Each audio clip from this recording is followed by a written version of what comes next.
Berie nuri.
Zuzunugi for here.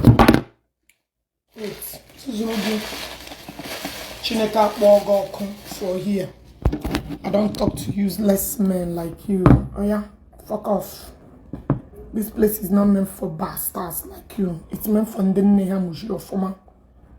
You pity Zion, pity yourself first.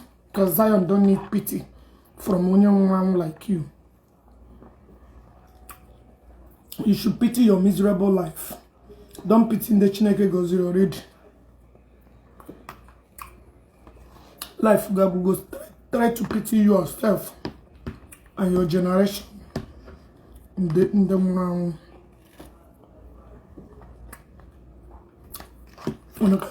I pity your family. I pity your husband. Come and get pity generation of Then it pity me. Come on, I go and get about talking or got about chicken.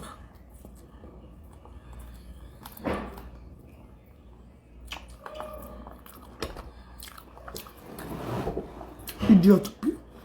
I'm not happy to get the Kayama.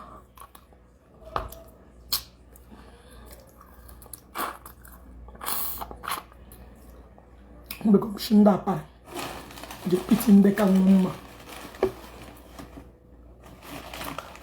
Come and pity your generation also. So. The pity. Alema.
Omeka Jude, you are an idiot. You will soon.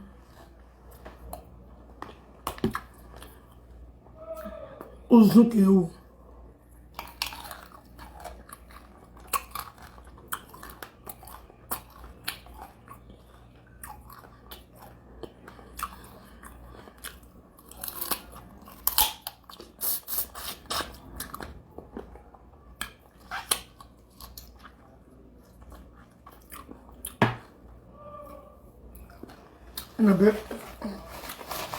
And I be pitying. My family. Madam may remove soon. Turn her control. Got a wife and her children. Mamma Chenam Yirim. A Yirim Mwani shimari ya shigini ya 1 naira. Okay, ya chọrọ ịzụ azụ ya shigini ya 2 naira.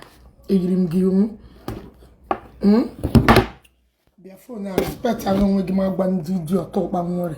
Na no one place stop lose one.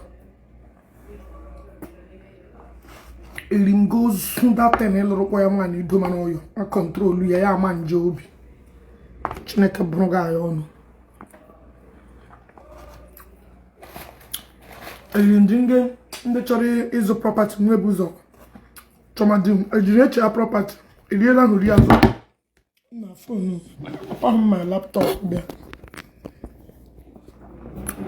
on my laptop bịa ka igide ya well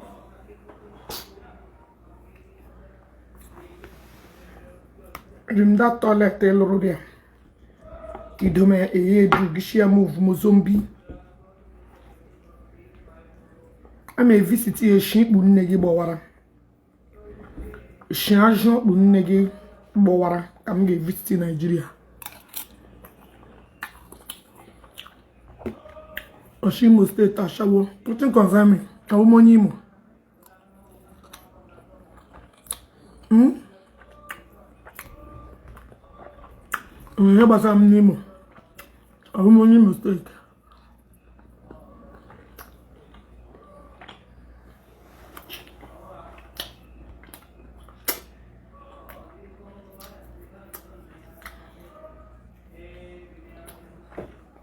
Ozum, why are you running from America? I know why are you running from America? America is against some.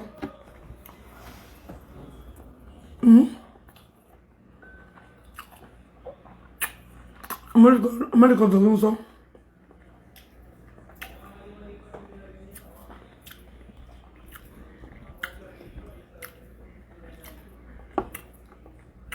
They are coming for who? Mua. Again, I want to chigo.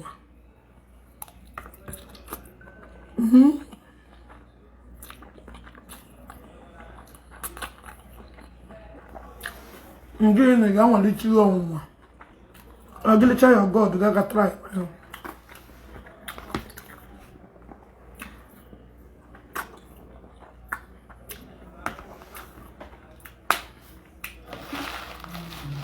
Ndane make fufu sentence. Ndane make fufu sentence. How we women ebehano. They cannot make complete sentence. How we women ebehano. O di so mo abure muru haba.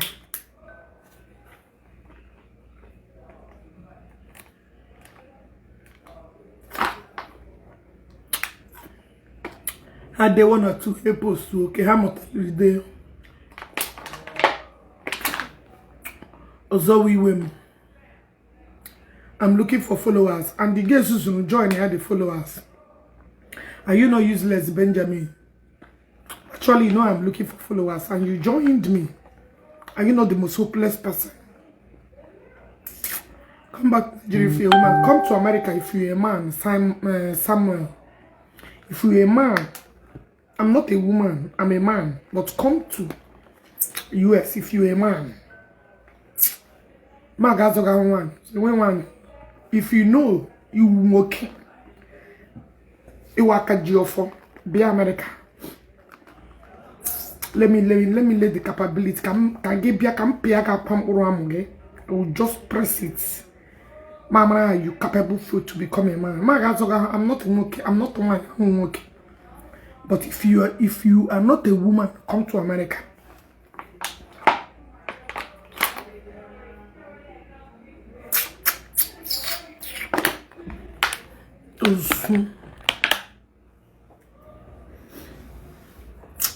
Jpac no n'ime ikpu nne gị ezughị ike. O Jpac ara nne gị nga ahụ ka ọ nọ jee chọma ya dị a mara na ebe ije ahụ n'ime ikpu nne gị go look for him there. Ọsọ ụmụ nwaanyị ndị shikpe nso. Alright. Ma penye onye ke chere sha ya wona. Oya otilo menodum chemara otilo ya wo group ma shawo This place is not meant for my show. I did for Chicago. I didn't have the chorema. Any day land they call me, I will come and pick you up. I will not run a fake account to threaten them. I'm in Chicago. Lakeview precisely. When a boss is if you're a man, you man you okay. Geja one you look at your spam. Opa mummy. Zuzu bag Chicago.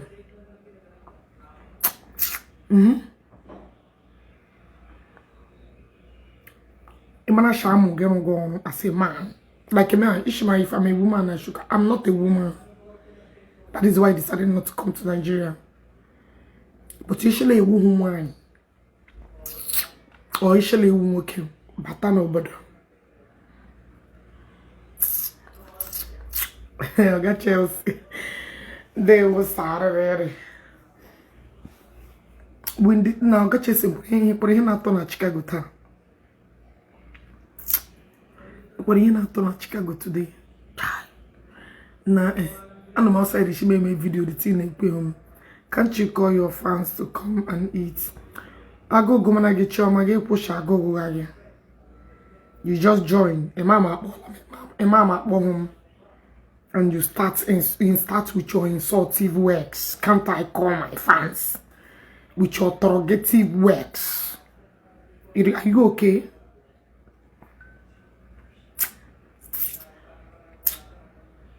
Can't I call my fans? What an insult.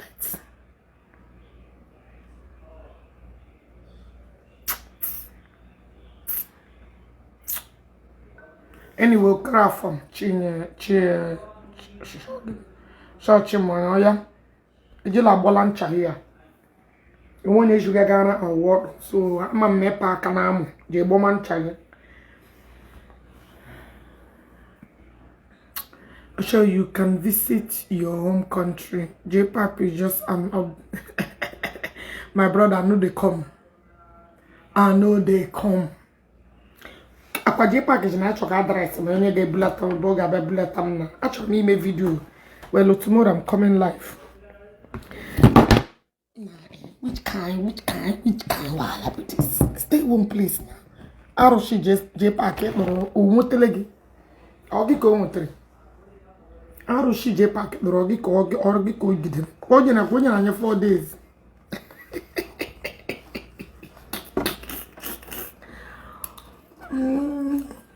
No way 1 year. Jpac na wa for you.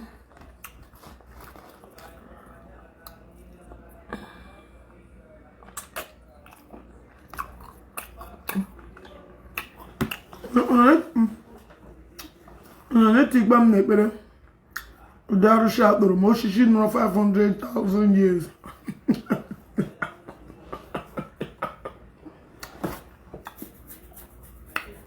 No, she's a balloon.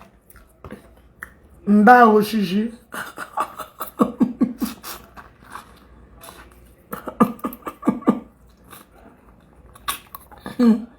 Ndao shishi. What you thought Jesus? Oh, bro. You're gonna leave me alone. I chum she have bigger man, so be gone.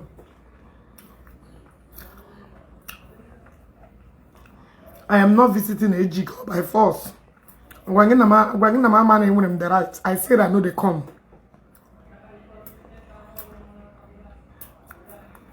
I said I am not coming. It's to chop English again. But my right, but I said I'm not coming. Don't you understand the simple English? Ona bien. Jenemano. I said I'm not coming.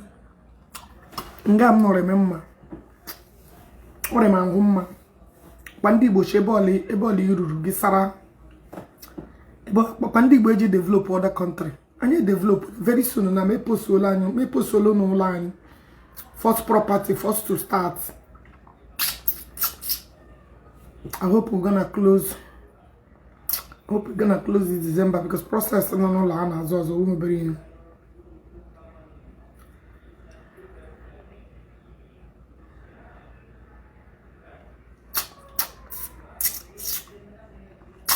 Bia bronum Chibike. Bia brom. Is it by come and carry me now? Bia brom. As I know they come. Oh no, I got more that way.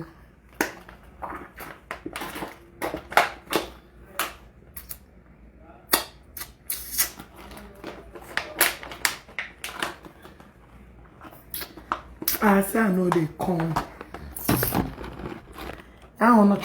On another get them. I also not chocolate because when they make chana me any no wa. When they make chana me any no game, mem butcher me any no game boom. You know chocolate as wish man.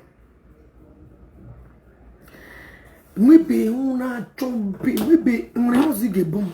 Ne boom. Thank you. I'm a see me. I know they come. Oh.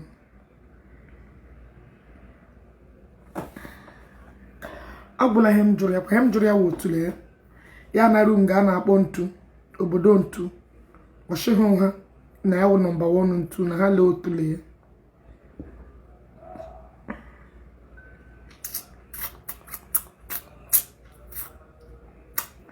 I am not coming.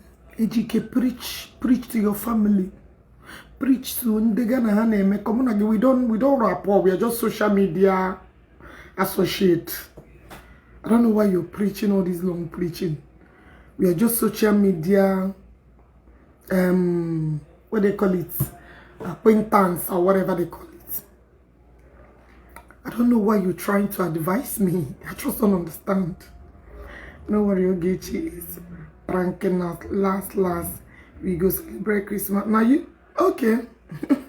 So for your mind, no, Mlawa Nigeria, Mabia. For your mind, no one Nigeria now come tell you. When I dream, I wanted to see the shocking your village.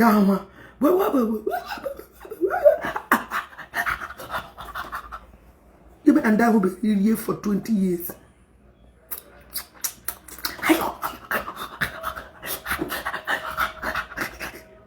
Bia, anwa geri you ne manu lega de rime. Na chum.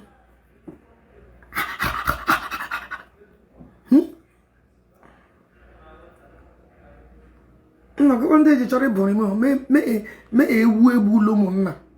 I got touch a pass. Na ge buru ewu mo na. Uto fo nya ge we aka nye mpekele ha ba. Ya do ya. Oh yeah. You're not man enough for woman enough. E.g. fake account, so fuck off.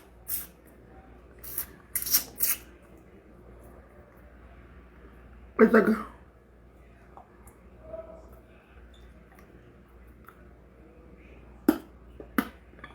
Because this powerful tree, no 5,000 years, could not give ex-convict victory. Could not give a convict victory. Yacham Gopala. And could not even help ex-convict Koshino Rupo.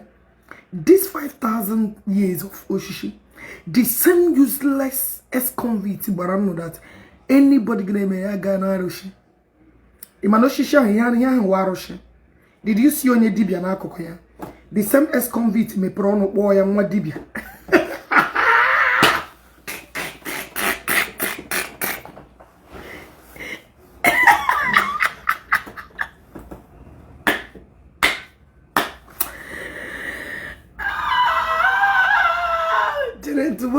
Tomorrow can I walk a war? Phone made Julan. People are calling. God. Okay, I'm not going to mention anybody's name again, but the war continue. Complete confused. You two useless men. Too confused, two useless men. I want you to job and the Dibia war. What was it on your Dibia?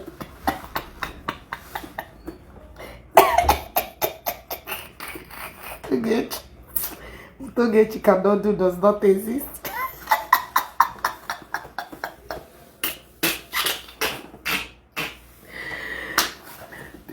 no my actually tomorrow. Look at how useless this. I'm gonna Ogechi. One of that ex-convict. Oh yeah, boo. This idiot finally. Gonna ex-convict. That guy. My Jpac carry channel complete. Jpac carry channel complete. Hi. Jpac de can want me. Why you not trying free brunka phone? You like what I very desperate as I'm talking to. So idiot take advantage of Jpac. Hi. Sorry, poor boy. Sorry, poor boy. Sorry, poor boy.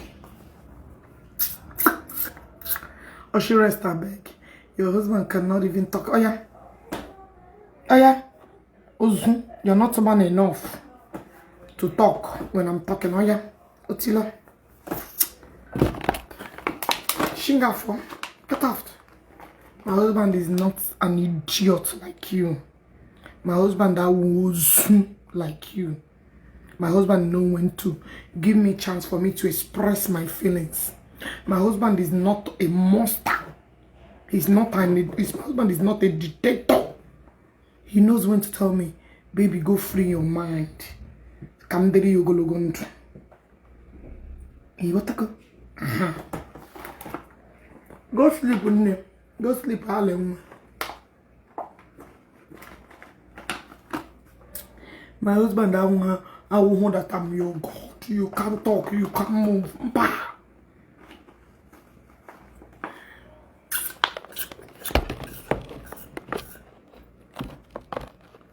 What go? Onya who is a dibia na choma. He just deceiving idiots. Shut up, nature. Okay, nature. Oshisha ho, nature. Nature na dibio ju. Giri ka hajikor. Neri bala ma phone na. Oh, him na no like in meaning when I'm eating. Look at your back now and tell me what you see. Come on, Susan for me. Look at your bag and tell me what you say. See if I'm big believe when nigga Abraham look at her back, big queen turn. Doctor, you finish your gala, she gave you the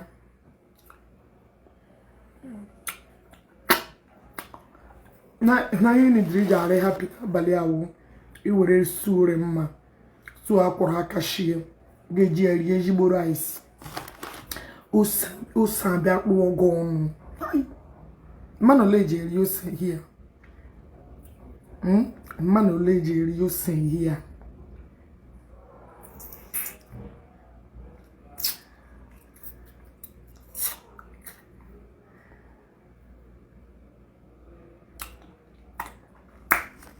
Manoleje you say here. That guy is never a native doctor. All was arranged. My brother, because we are using his own words against him. He checked fully. No, Shindedibia, that in the Dibia is nothing. But to my greatest surprise, I saw my Dibia leading Jpac to go and swear. We don't care whether an arrange or no arrange. That means you're deceiving the general public that Dibia did something while he did. Come on. We are only going to focus on the act you and I witnessed. Didn't you see it? Who you Jinaka or you represent?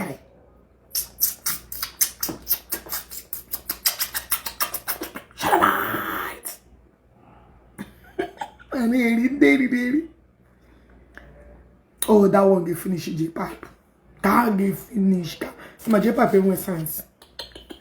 I have interacted with Jpac. I'm on the level of his IQ. My brain. Let me tell you. Jpac will run my here. Contact why. Jpac could have been one of the richest bloggers on social media. You know why? Jpac could have been running things that will attract his contacts around him. Jpac came and we shut him here. You know, Jpac with common sense. Nanambra by anyway. Jpac could have been one of the. In my here, in my page, not common sports. Because when we get on the contact, it will not be watching Hannah wedding, it raised up to 16 million. You want to go? Now, get more contacts in the shame will become not to like a go naturally one or two. Game me pay place. Hagana be all I got your sports. Because in my brain, you lack wisdom in the Navy. Makachi, it don't have scores. And I'm a ban here. I lack wisdom in the Navy, where all common sense. What a brain. Makachi, contact, you carry big boy. This ex-convict gonna zaga sa, but talking about Azazi, on your coin. Oh, JDC. See, believe you know, school ain't rubber. Educated tout, educated idiot that I can even reason what you're about to reason. Bala, look at your life. Ex-convict, imagine ex-convict gonna poge what to make help. Okupo uzi lesa kupo gaga bojire onyo kamishi na ala. Hello, a very useless tree that couldn't even save his own or her own people. Kage wa ton ubomba dike gaga ba woro down. Die. Oh no. Yemene number. Yeah, because of an idiot like ex-convict. I'm an overage. Because all man you eat it.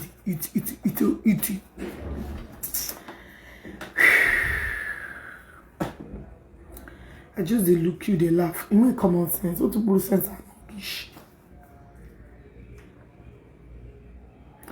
Aroshe no na nkapa according to una. Aroshe no na Anambra State. Gabawa no Imo State enwe Aroshe. Imo State na aga na Anambra ga na ime Aroshe. Hona.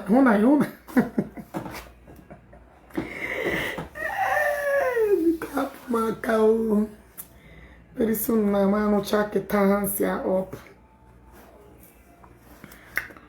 My job will end there for today.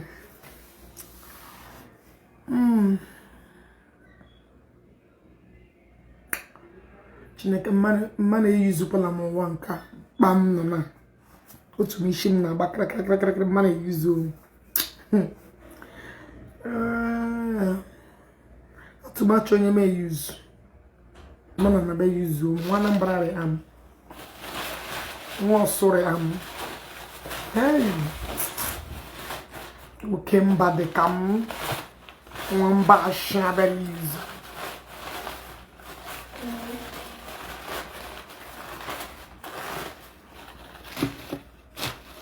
Imagine me. Okano no be cam. Ogechi na video ga no gino ko ngudi ba do ga de mo cha me post super okongba ton wa ton gbo oria babuga wa ton oria babuga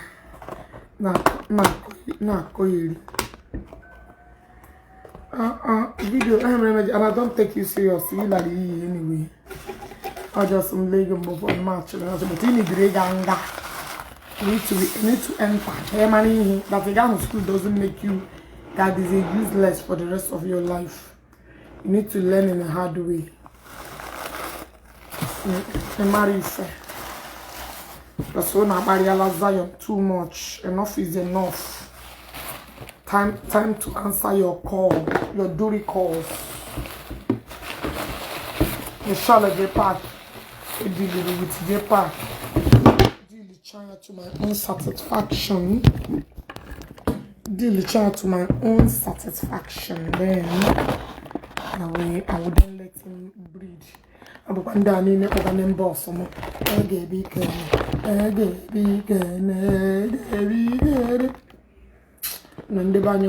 don't have a chance sometimes. I begin to wonder, I don't understand. I begin to ask this question. Are you guys really for sure?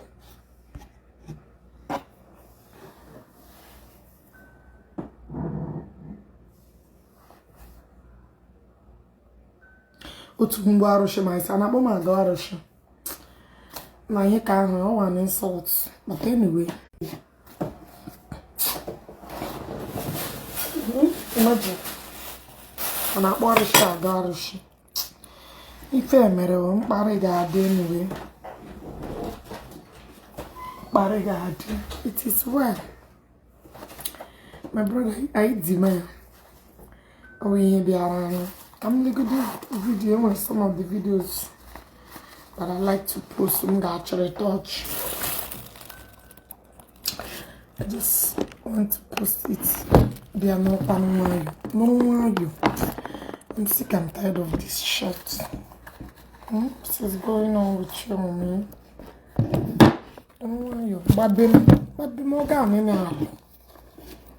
What is wrong with you? What the fuck is wrong with you?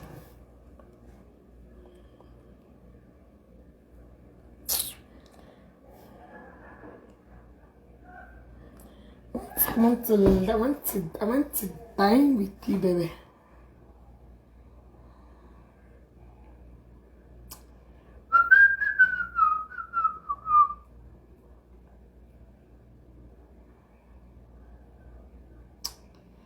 Can post go the video. Some people are videoing the ultra much. I have a lot of video time.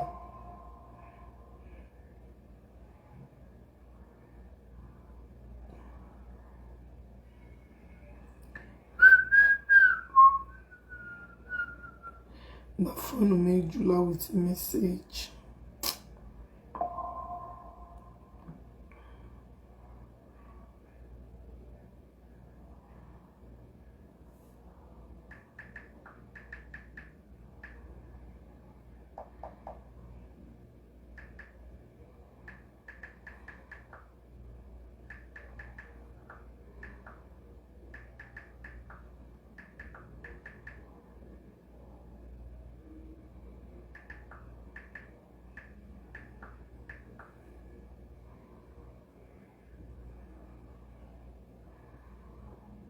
I was the one that ended the relationship. I ended it. If you cannot date,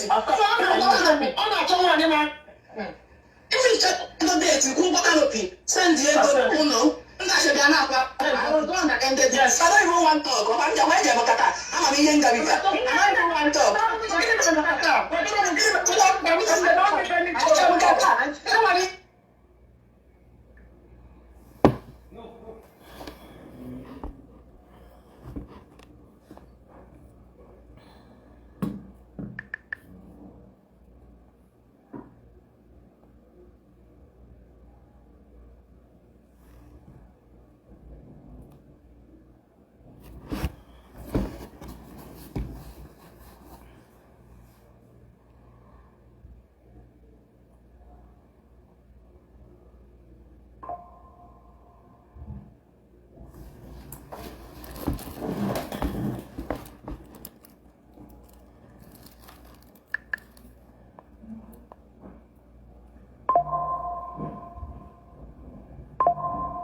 In this village, you watch, if you watch Ukuya, and Abacha say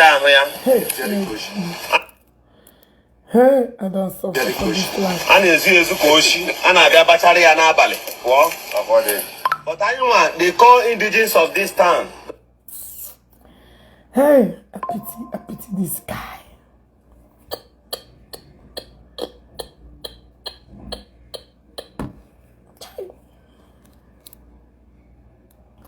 Thank you, my dear. I didn't dash me. They said the day they are doing gift for military wives. Now waiting they carry give me. You know, I'm gonna make a woman. They give military wife stuff, but I normally don't go.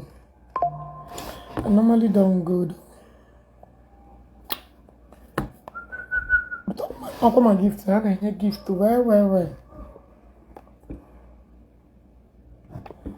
I normally don't really participate.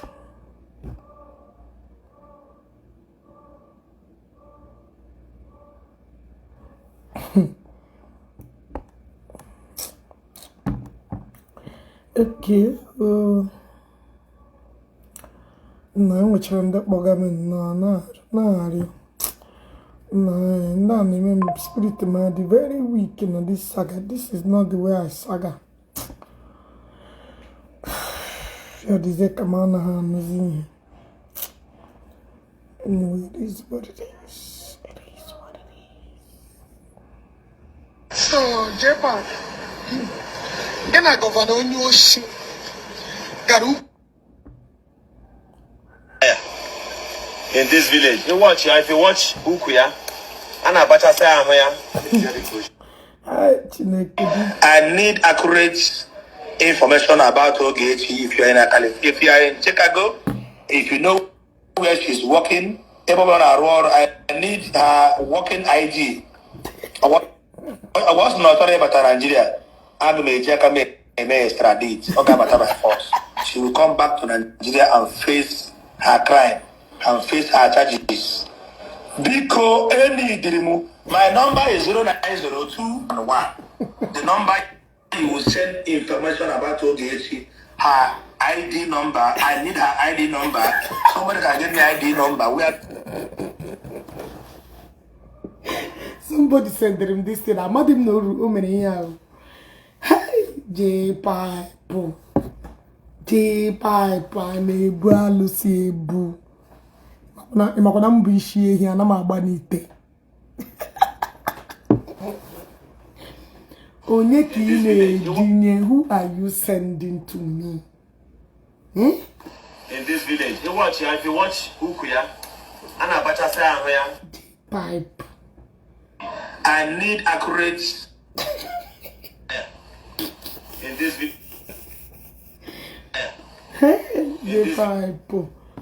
Jpac sent me. I need accurate information about Ogechi. If you are in Chicago, if you know where she's working, but Jpac, what are you looking for? Why are you looking for me? Now you look for my trouble. Why do you want to extradite me? I just don't understand. Why do you want to extradite me if I may ask you? You told the world that maybe I'm extradite. You told people that no more aburun. Nah, this guy here because okay now. Now we go to court until.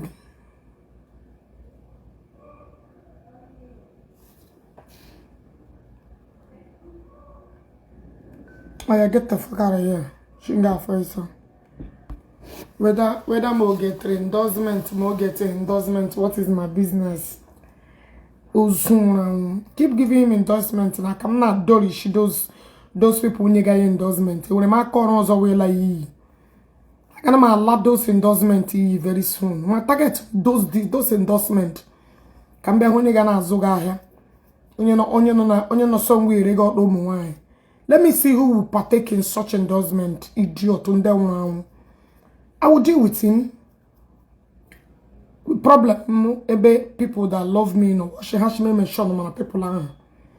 But I will target another out. Can't go there the mother one, but I will target another out. I may destroy here. Yes. Let me pay a group Jpac in the area.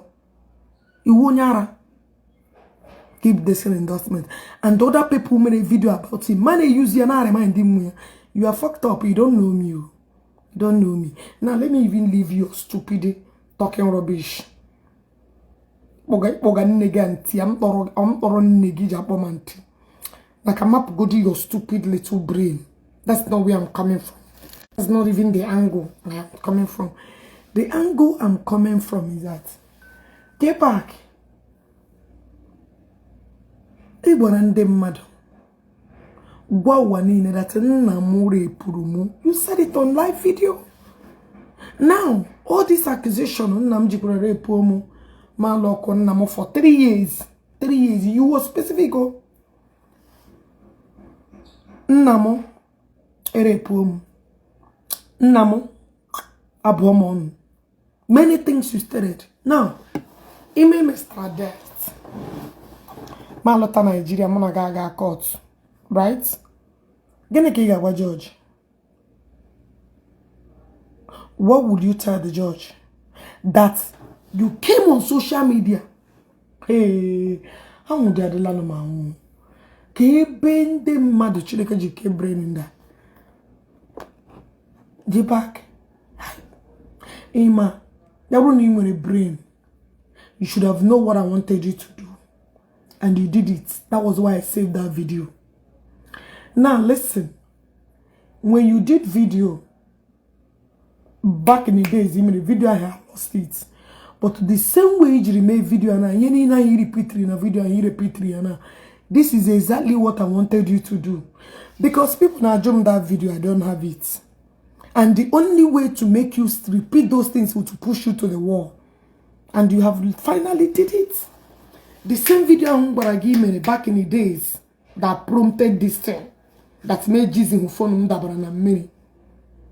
Or the same video you repeat now.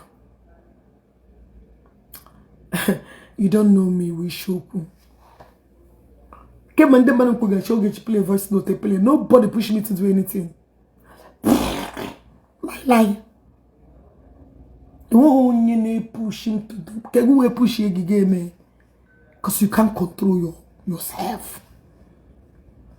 You know, you first play voice record where I record for me and Sugar. Say Sugar won't buy you market. You know, you first play the one where I say make we contemplate the world. Say this idiot will know that we should stop it. We should tell the world that Borebuka is not what this idiot in the pool. Did I play any voice note to Monagi Puro except Nkahi Logashi Yesegre Monagi? I didn't. Actually, keep prove the whole world that you need to go away. Thank God that your brother Ezi Kukubiku that everything I said Nigbala. I'm gonna get that the truth will come out. Jpac, any company may endorse many people, prominent men called me. And you know it. I know it's at the cap. They say, please, okay. And I can mention New Zealand people. Nam chwage. Nam target ya. And then they tell me. Say, make I know they mention names anymore. Say, me become.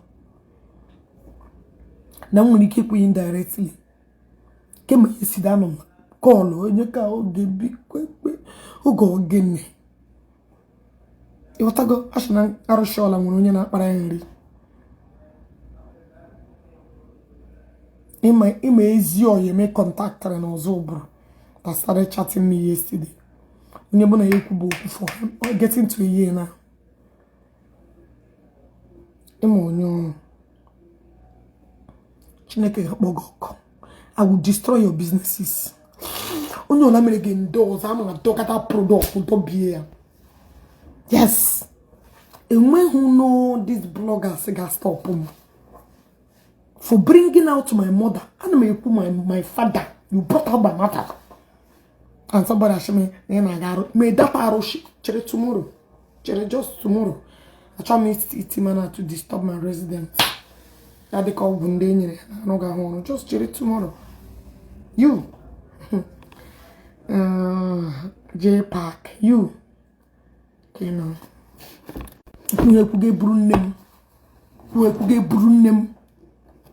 Amaka Okora for my sister. The imbecile lumana me. Opan nigga lumamut. Gash Gabamante Manisham Lokuru inside. I got to imbecile no go. That imbecile a bomb lock inside. I got to open nigga bro. Cause on na book. Mana charamge. Mo mamu impesa matra yo pamanegi. Oya mamu Korean. Meji we be my bella ko inside American house. What I go? He gave any peace. OMG download video ga ma ahụ ma ndị mmadụ ya ọgba people eji formulate ihe so company is full company in a mean those is full of lies and propagandas come company ahụ ga making those megbu onwe ya if I know scatter business ga making those I'm company is that how you guys molest disabled children? Let's assume now when I'm disabled child. Is that the empathy you guys have on other people's children? The way it's Jpac, you never see anything. I will be your worst nightmare. I will be your greatest pain in the world. And I go, Igaga, mmiri water. And I call you idiots. English 10. Me gabaraga I respect Alamo, many prominent men, but I'm sure weapon day, mother, but I got my choking on your DJ. I got my scatter. I'm a bad Jomado's company. Is that how you guys no mother formulate and I'm pambanutina? So this is the kind of thing you promote. I've calls to Ebola. People, mama, then they will ever communicate with me in this life. Let me respect them and stop mentioning other people. Aqua business na bogi. Biabu pute. Tom da babu henegri.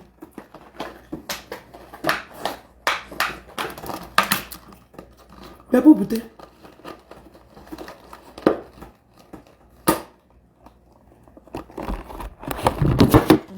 Anakoyiri. Nyeke bo kwa nnoku. Ebe nnuwo kiano n'ụlọ ewu a na-ama n'ọbụ. I was crying about my father Igbo So this is what your company represents? Insulting mothers that has nothing to do with anything.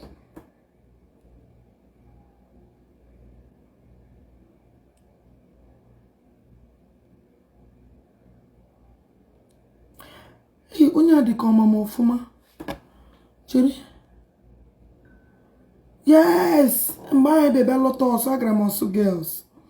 Chi, Odi, Ogechi Okeke, one nemo, ashna balinshiri mono sumeni, ashna balinshiri ani no sumeni, leno mono, ashna me tradition na sumeni na malu dim no sumeni, leno mono, just to tarnish my name.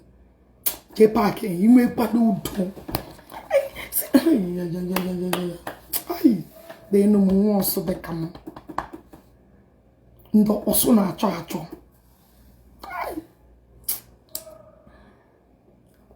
Ne aga bogi bajuma gi ngam shipota o. They go they call you now, impossible. Oh, Imo Ogechi. Baby mubu bikon. You know I hurt you unconditionally, but Ruka. You know when this thing started, you call me. And I respected you. You're a very nice person. You're a very nice person. Ruka, you were a very sweetheart. And I will always love you. Because you were a very nice person. That was why I stood by you, because I know the heart that I have experienced is not a bad person. But when I Jpac, Ruka, when I Jpac, me chow anything that will make Jpac crawl. Man, I will home. And I make my mother. Edit in them alama. Because I know how much you pleaded for me to let that idiot go. Who make we brun puta. You wanna this Ruka? I hope be nice like this woman. Very nice way for this Ruka. I remember when this Ruka called me, naturally, Ruka bear me witness if I'm a bad person. Ruka called me one December. Do you want me to bless Jpac? Sure, yes. I had to even force Ruka. Yes. Onyane me here dear wo. Ruka was given mom 500 or 200,000 then. Yashim, okay, do you want me to bless Jpac? Sure, yes. I had to call Jpac without count to get one each other in Igozigi. But you know go talk that one no. Na the common rubbish 50,000. Onyene na my NGO. Jpac. This is how I am. When I get in, I can never block any progress that will come through you. Everybody knows. Joe Ruka is a witness. Jodu onya wo nice, onya de nice o. Onya la normal koko she wanna bless. Anybody around me she wanna. She's a very onya a very nice way forth. Masha yes bless ya Jpac we nye. Ashi na chokwa kanye and iwe mem. She no. I had to call Jpac to bring his account. Karuka and the Ruka bless that bastard because of me. Idiot to be bana akpomo Ogechi. Only la normal koko. Anytime I'm going up, I will always carry you along. This Ruka was a very nice person to a fault. I won't be worried at that woman. Ma only allow no police rebad, you know. She's down to earth. She's down to earth. Nice to a fault. Even my baga because of honor here. This is who she is. On actual so and when they I me my reasons. I don't tell them. Don't tell them. Now they are come. It could be nice to a fault. When it comes charity, this guy, this woman is Yana ho. And I look at Ghana who charity pure to a heart. On my head we make it mad. Very nice. You wanna until you guys start a post about somebody, you guys have to make sure you listen to the both part of the story. Ya won't am so ndaro akra me join because I want somebody be akwa may listen other parts. Because when I'm bad experience, look at me, look at everything. I look into this case. How? I have to reach out to her. I think she reached out to me, yes. Did them post through, did them dispute through. He put about her. I think she contacted me. She be the cover she remain. My instinct never lie. My instinct never lie. Onyari is this lady is nice. She's a force to reckon with, or a nice to a fault. So papa police matter will just get out here wear police uniform you and look through her. She's more than diamond.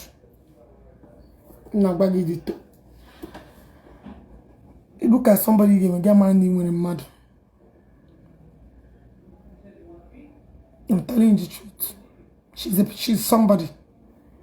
Okwanda gana hana yana akwa gana zokwo gana chana ndala na koyi person go dey no when problem go dey look for am Jpac gana ro shock ja kwanu jo ka no ka na big ga zuo ehi you must share blood to complain to my matter because I jokwa fair free woman show. Mama Dormaro she 74. I already how many other because can somebody remind me? Idiot, useless Aroshi. Aroshi ngidere n'ime ro piaga yo tale.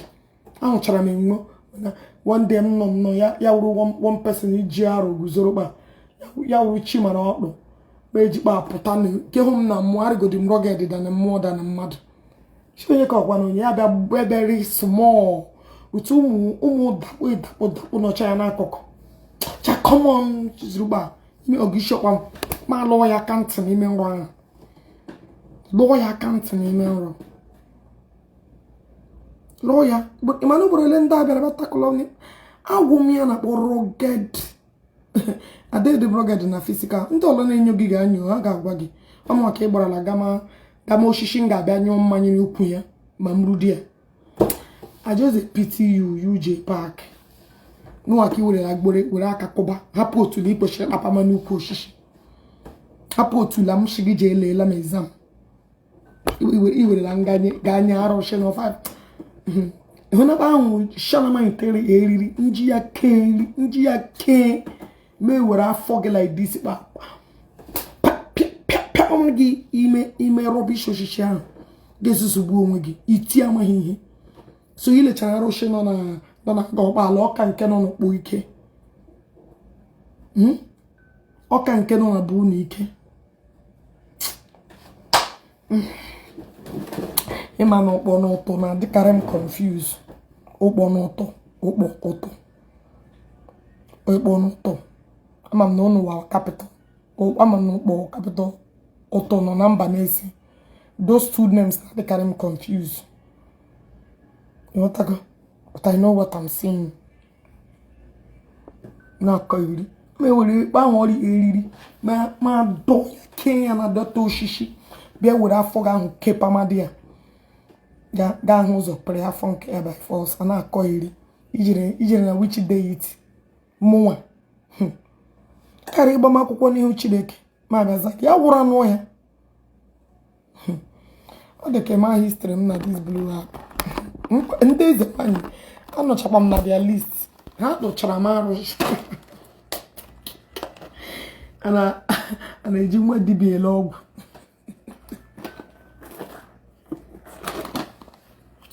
you fuck up mpia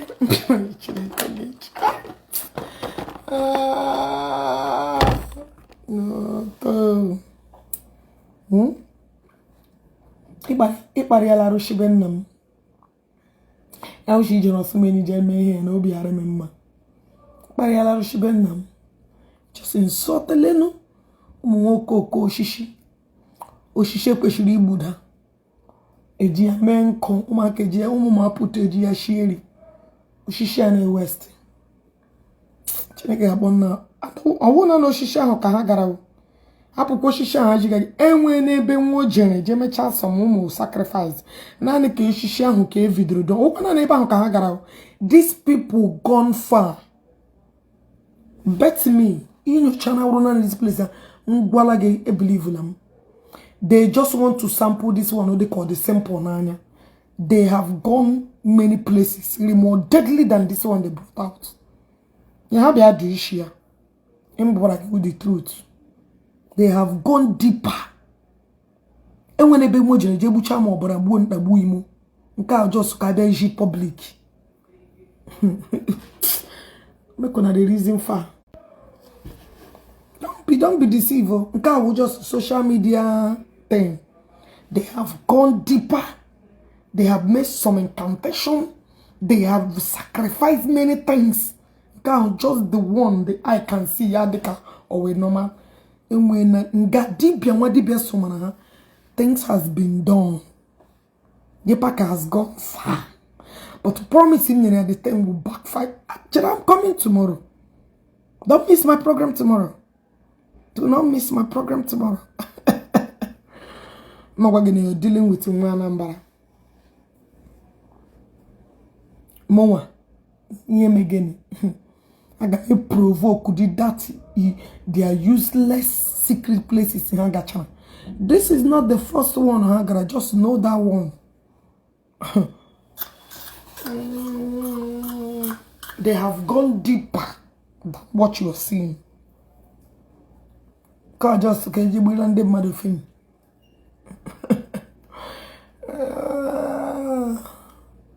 I like it number one. My him and arrow shake be good in a war monage.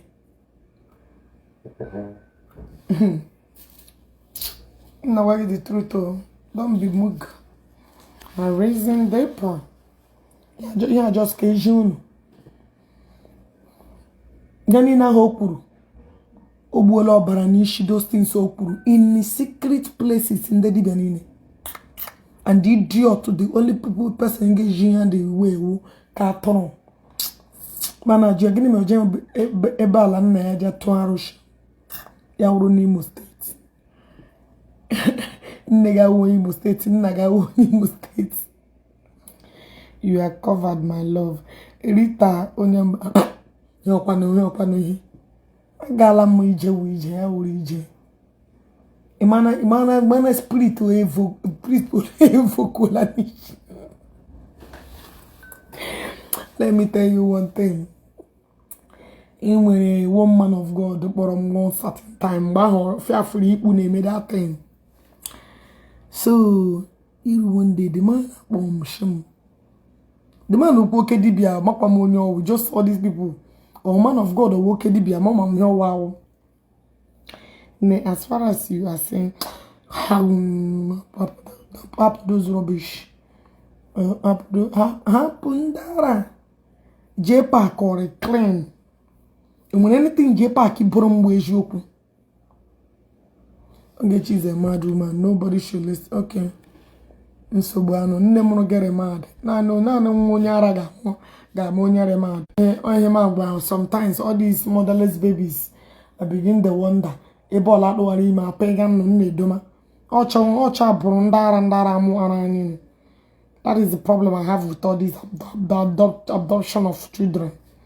Ida honyara muchawa na ya hujekusa motherless babies soon. Ocha brunda aja meet social media. I mean this adoption is a so. Nchogodi ma adopt, I have to look at the history. Unya monogo nya lumana yime. Yoala, cause unyara no one idiot lumana yime. Obara unyara para professional on social media. Mwa comment andara, reason andara. Masha wa burara. Product of ndara chagacha. Ndara hamu. When one woman or eja pon dali tiko gene. When we were going to school back days in Owerri. Every year when I'm the one I'm 6 months. I'm check ole kuya ringe kusamu. Are they not grown now? I join on Facebook. I call Andara. Hello? There were. I'm on live. Oh.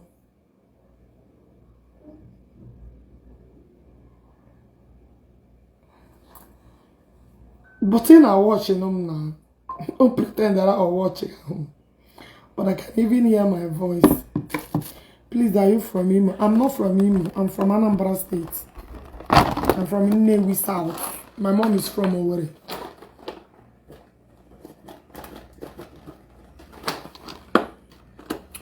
I'm from Osumeni.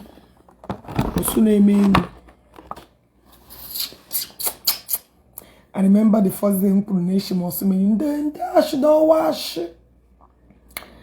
Ogechi Okeke for the fact that prominent men called you and asked you for peace. I think you should let this issue be. Peter, I'm not letting it be. I just remove in the Hashim remove. I'm not calling for peace. I'm not for peace. When I called for peace, you guys told Jpac not to accept it. Yes. When people, honorable people called, you guys rejected the peace. So the only thing I'm doing is to remove some part. Help him remove. So don't come and talk rubbish. I don't put nonsense. Because I was the one that said I'm sorry first. Which I'm not supposed to. But I swallowed my ego. I belittled myself. Application get in a match of peace. I said it 1 year ago. I should do not say sorry.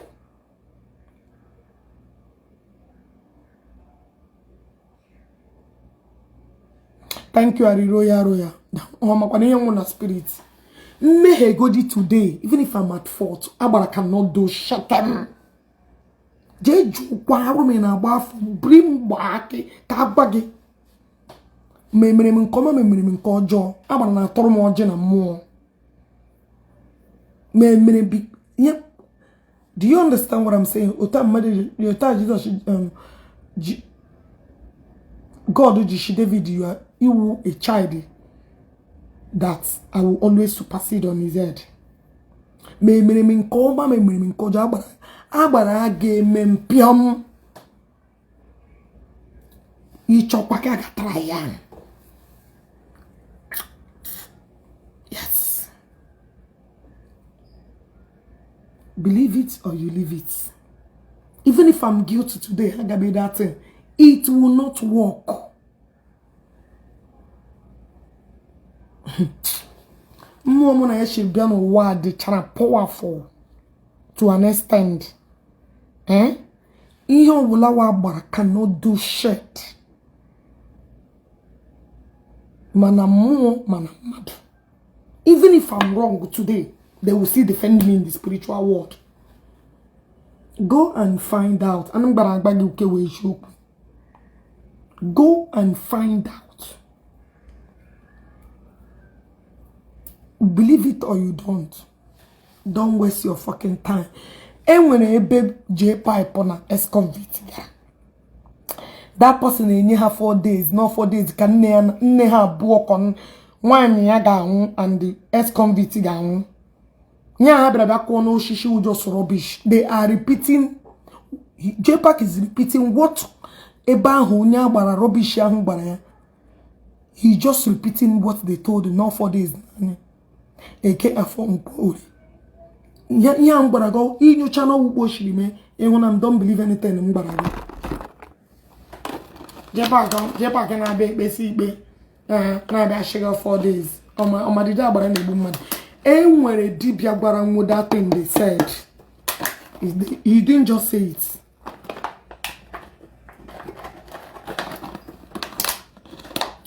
If he doubts me, they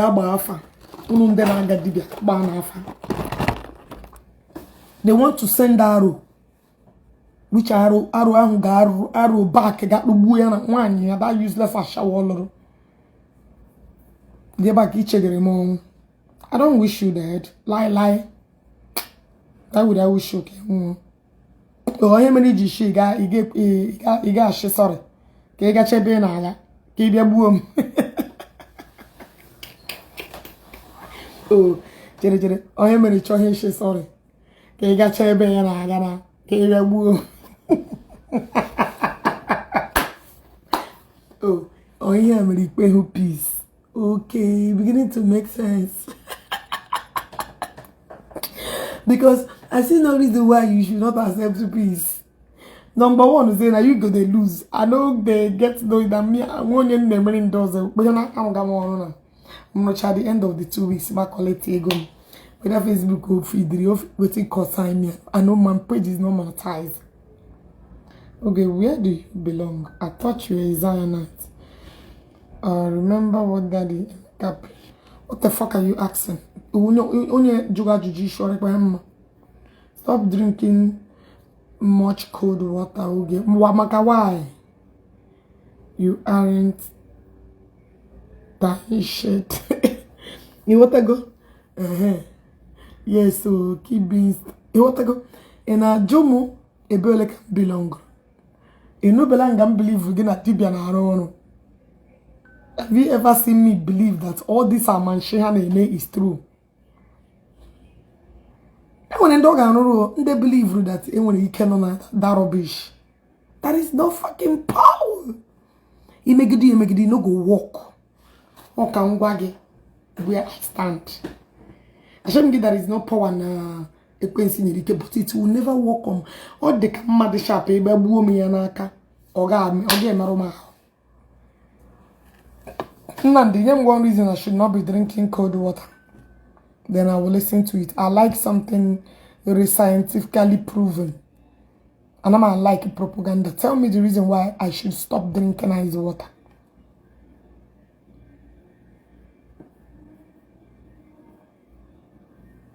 Roya, ema, everywhere is scatter now.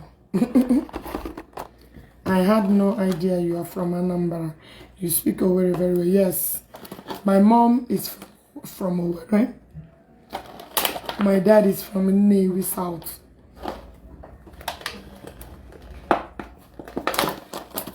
Yes, I'm Anambra.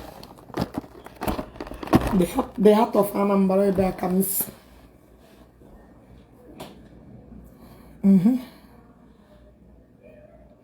Gina ile my father gana ile edi min nam awonye murumu.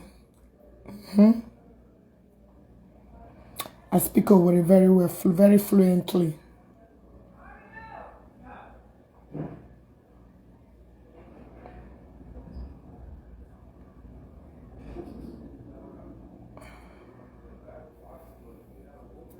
Good morning, my dear.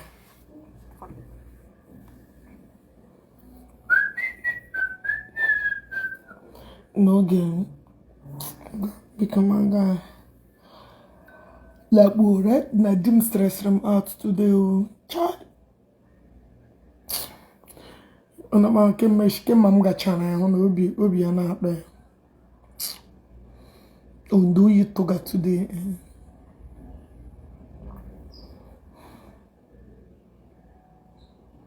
You toga today bad.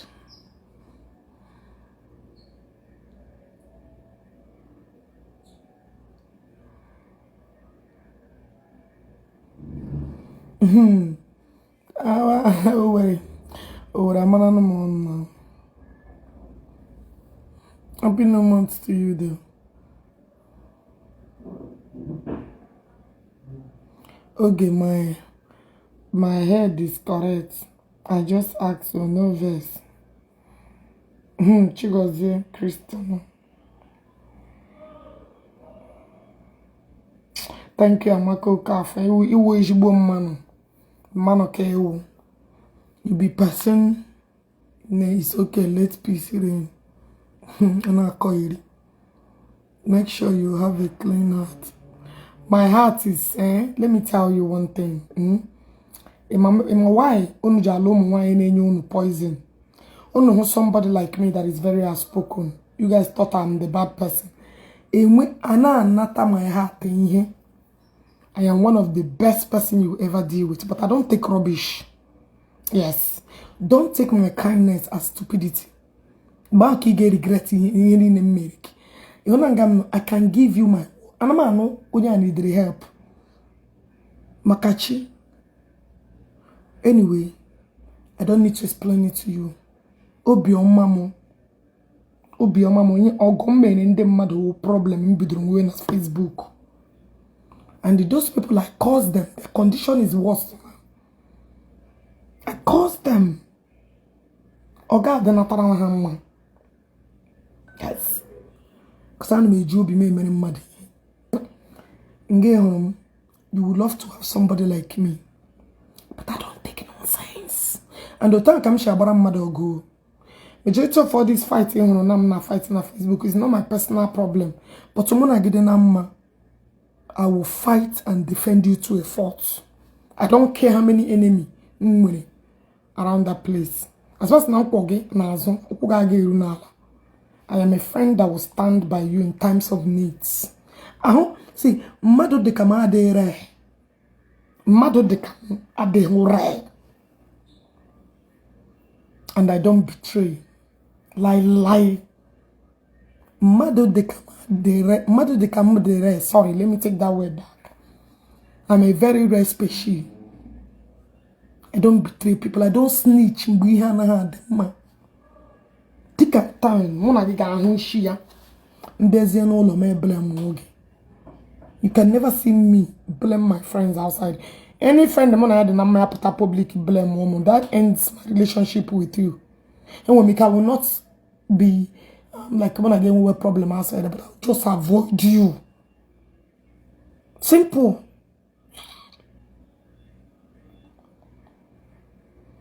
Obim, it's your problems in them to the people in them log. Yes, but am I regretting it? No. Am I regretting it? No, because all you know is yours.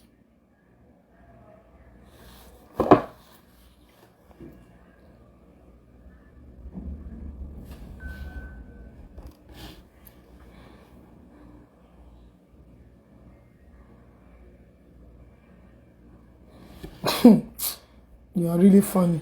But more seconds.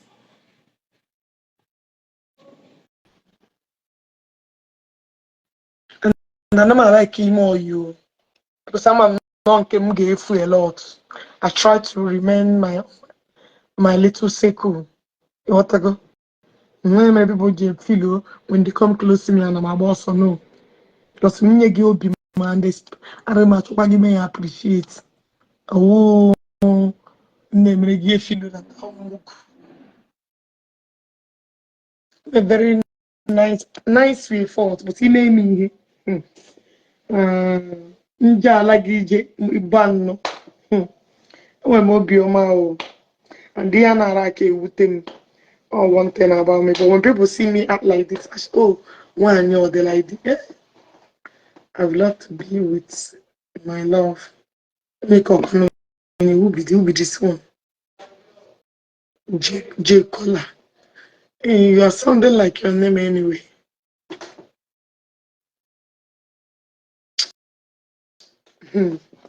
Royal ha na-akọ iri mgbe a chọrọ mmadụ okwu mekọrọ m n'ihe bekarịa m akwa.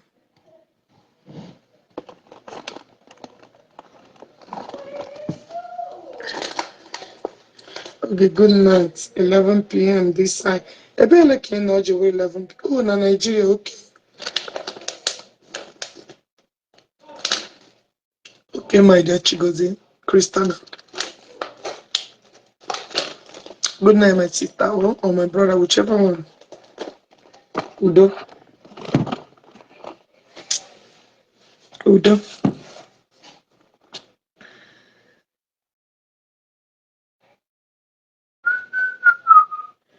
Because this guy, please, I want to find out.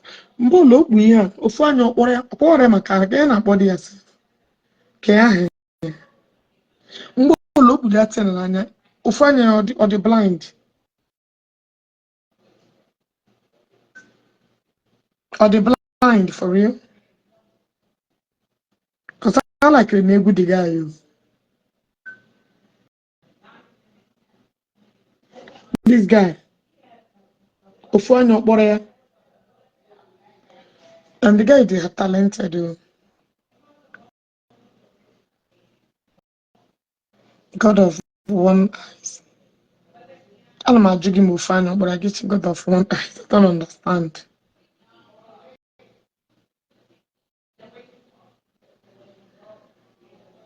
And when you got Saliokwa, this guy or the blind for real, because just so acting.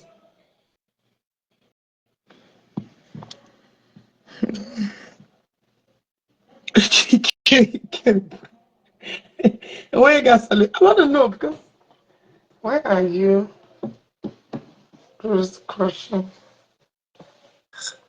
Why are you cussing now? You be mumu. Okay, Mbanoda. I don't know man on a page mumu. Okay, Ruga is his name. Nothing is wrong with your name style. Okay, Ruga. Okay, give me the question. It's acting. That's the swag. Ruga, okay. He has issue in one of his eyes. I foresee. Who more like you push your time? Something is wrong with one of his eyes. I believe so. Yeah, I believe so. It is the name asked. Okay. But I like the guy's song. Ruga is a very good artist. He can sing very, very well.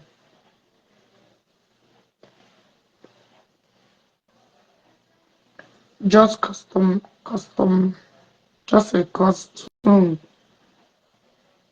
No, I don't think it's a costume. I think something is not right. Okay, if my baby. If mama baby. If mama baby. No be true, bro. How do you know? He's a fine guy too. For the guy, mama.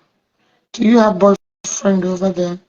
Osora, I get your what the fuck is this thing? What the fuck is this idiot that asking me do I have boyfriend? No, let me view this app.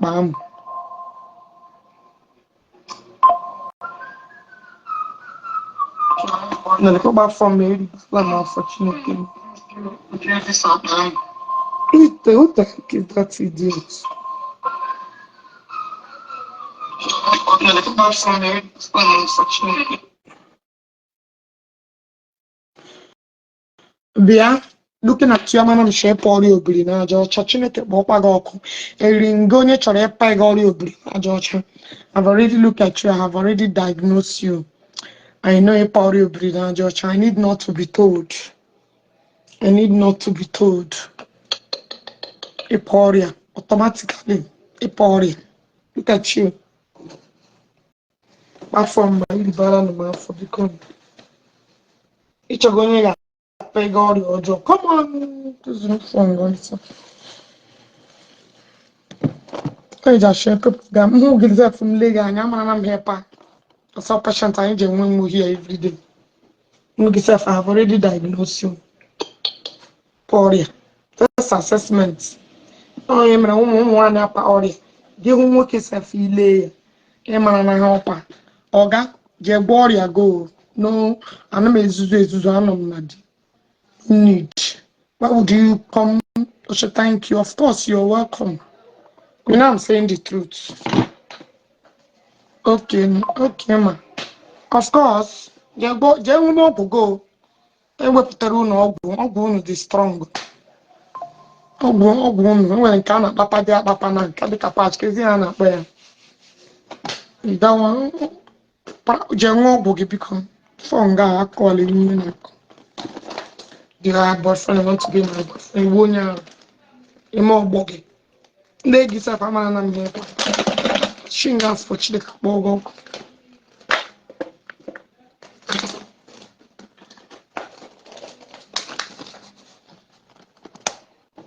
Na-akọ iri. Doctor, we have medical record here. My colleague got a medical record here, but like Jpac. Nah, put the back because it's the carbon dog. Guys, can happen because very soon can be my last chat.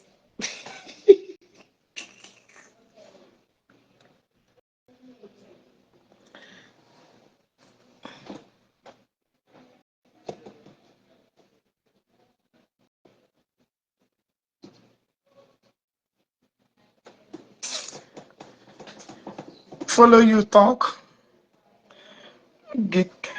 You make me laugh like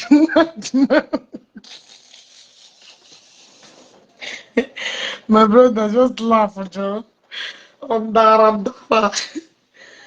I can't get in my last chat because and my like she up on time, man. And then don't worry, I better than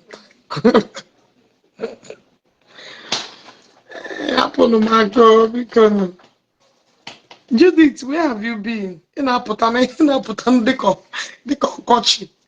In Aputana. I put my query power the come out from the company. No, they talk too much. Come on, get out. I just told you the truth. Don't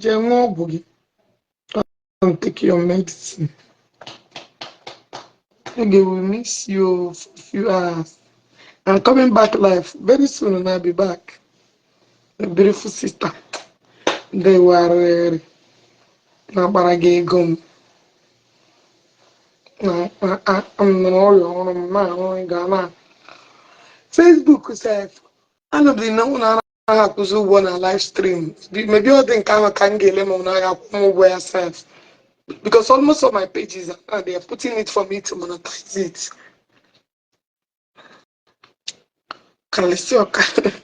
Beautiful Oni. My beautiful Oni. Nemakago. Jeff, why are you here? Amamo, Ede my sister. Mbodo werema. Mwani me papa. Ay, yeah. So as everybody done they call me, say make I leave prominent men. I don't leave all of them. I make one go rest. But I have another way to strike and stabilize and destabilize idiotana but Jpac. As I don't call me, say make I know they come. So always when you bring commercial, that is when I go tackle you. Anytime when I give an endorsement or anything, I go ridicule that business. Yeah, like My child the business with West Yaya. Yali Muropa. I will just West it. Yala just weekend. But now I'm go the con the big man. But don't you like your business map on my hand?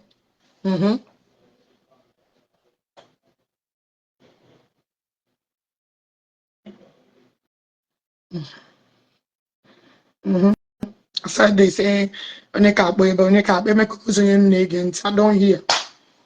I don't go call all of them again. But first I go enter another side.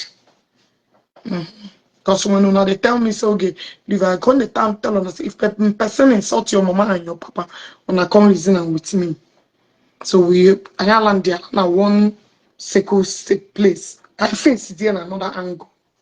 Also, you better blue commercial nyegi. My daughter the business alai. I will fool ya.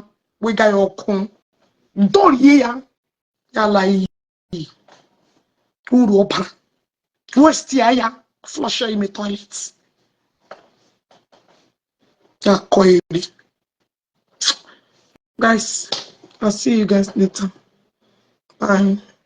Beautiful you. Come up on because I was soon get out of here. No, Ojo, you know, outside. One, you my beautiful one, you my taggy. Nalipan Jesus, I'm reading now. What did I eat? So, what the word? Alright, guys, bye bye, and I'll see you guys later.